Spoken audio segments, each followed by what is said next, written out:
Tempo comum, 11ª semana, segunda-feira. Tema 91. A vida da graça. Pontos a meditar. 1. Uma vida nova. Dignidade do cristão. 2. A graça santificante. Participação na natureza divina. 3. A graça leva à identificação com Cristo. Docilidade, vida de oração, amor à cruz. Pelo sinal da Santa Cruz, livrai-nos Deus, nosso Senhor, dos nossos inimigos. Em nome do Pai, do Filho e do Espírito Santo. Amém. Meu Senhor e meu Deus, creio firmemente que estás aqui, que me vês, que me ouves.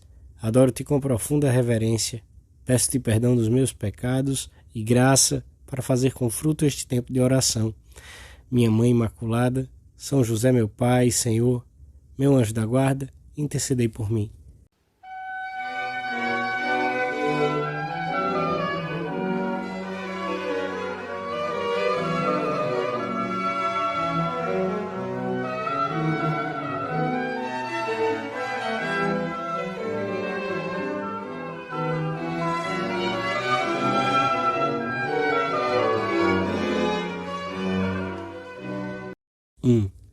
Desde o momento em que os cristãos recebem a graça santificante pelo batismo, têm uma nova vida sobrenatural, diferente da existência comum dos homens.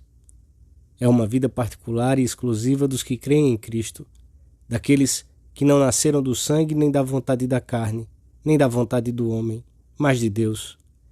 Essa vida que o cristão começa a viver é a mesma vida de Cristo. Entre ele e nós, estabelece-se uma comunhão de vida diferente, superior, mais forte e mais íntima que a dos membros da sociedade humana. É uma união tão profunda que transforma radicalmente a nossa existência e torna possível que a vida de Deus se desenvolva em nós como algo próprio. O Senhor descreve-a falando da videira e dos sarmentos, e São Paulo compara a união entre o corpo e a cabeça, pois uma mesma seiva e o mesmo sangue percorrem a cabeça e os membros.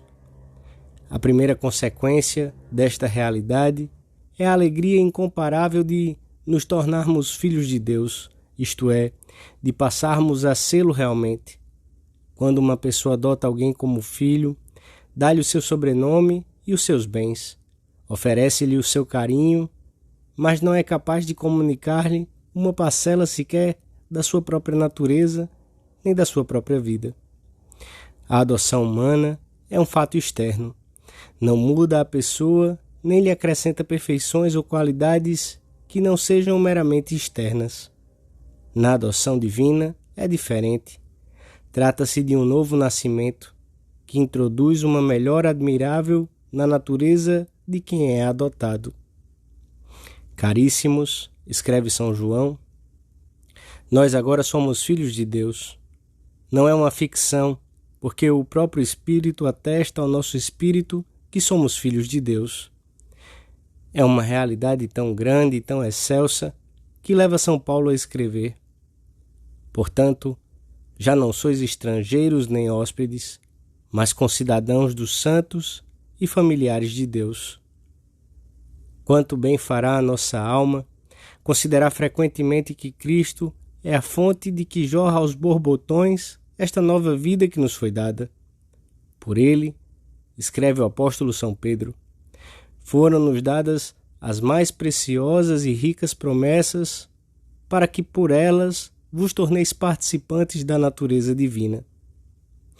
Diante de tal dignidade, a cabeça e o coração inclinam-se em contínuo agradecimento a Deus, que quis depositar em nós tanta riqueza, e decidimos-nos a viver conscientes das joias preciosas que recebemos.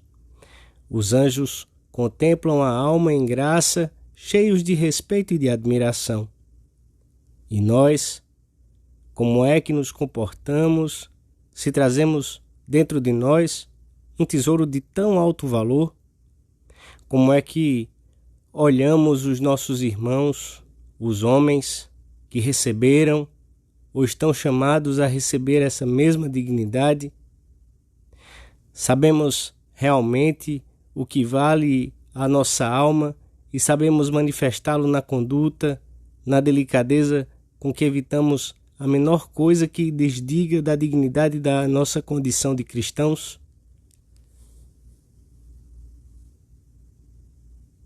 2. No princípio, depois da primeira criação, a criatura era nova, perfeita, tal como Deus a havia feito. Mas o pecado a envelheceu e causou nela grandes estragos. Por isso, Deus fez outra nova criação, a graça santificante, uma participação limitada na natureza divina, pela qual o homem, sem deixar de ser criatura, se torna semelhante a Deus, participa intimamente da vida divina. É uma realidade interior que produz uma espécie de resplandecer e luz que limpa todas as manchas das nossas almas e as torna formosíssimas e muito brilhantes. Esta graça é a que une a nossa alma a Deus num laço estreitíssimo de amor. Como temos de protegê-la, persuadidos de que é o maior bem que possuímos? A Sagrada Escritura compara-a a uma prenda que Deus põe no coração dos fiéis, a uma semente que lança suas raízes no interior do homem, a um manancial de águas que jorrará sem cessar até a vida eterna.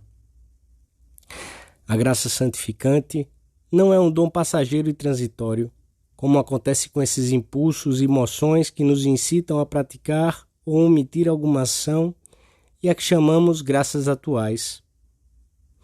É um princípio permanente de vida sobrenatural, uma disposição estável radicada na própria essência da alma.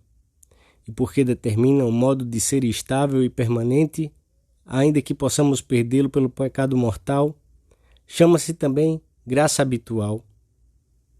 A graça não violenta a ordem natural, antes a pressupõe, eleva e aperfeiçoa, e ambas se ajudam mutuamente, porque ambas procedem de Deus.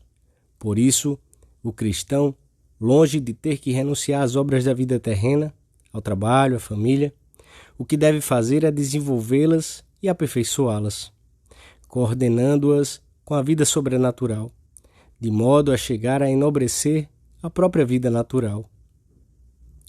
É com esta dignidade que devemos viver e comportar-nos em todas as nossas ações. Em nenhum momento do dia devemos esquecer os dons com que fomos agraciados. A nossa vida será bem diferente se no meio dos afazeres diários tivermos presente a honra que o nosso Pai Deus nos conferiu ao fazer com que, pela graça, nos chamássemos seus filhos, e que o sejamos de verdade.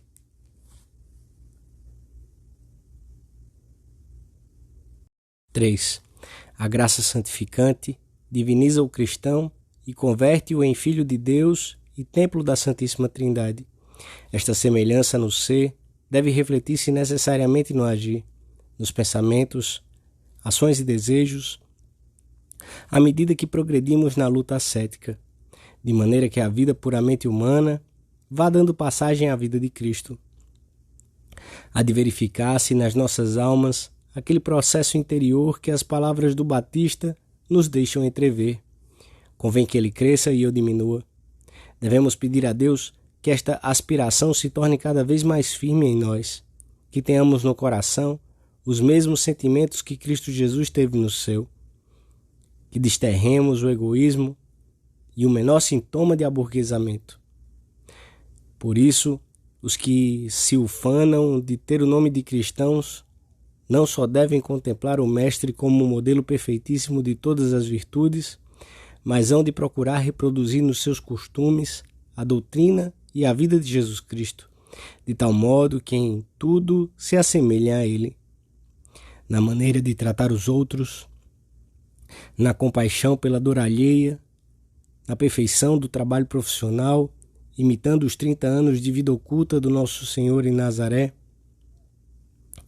Assim, a vida de Jesus se repetirá na nossa, numa identificação crescente que o Espírito Santo levará a cabo de modo admirável e que tem como termo de chegada a plena semelhança e união que se consumará no céu.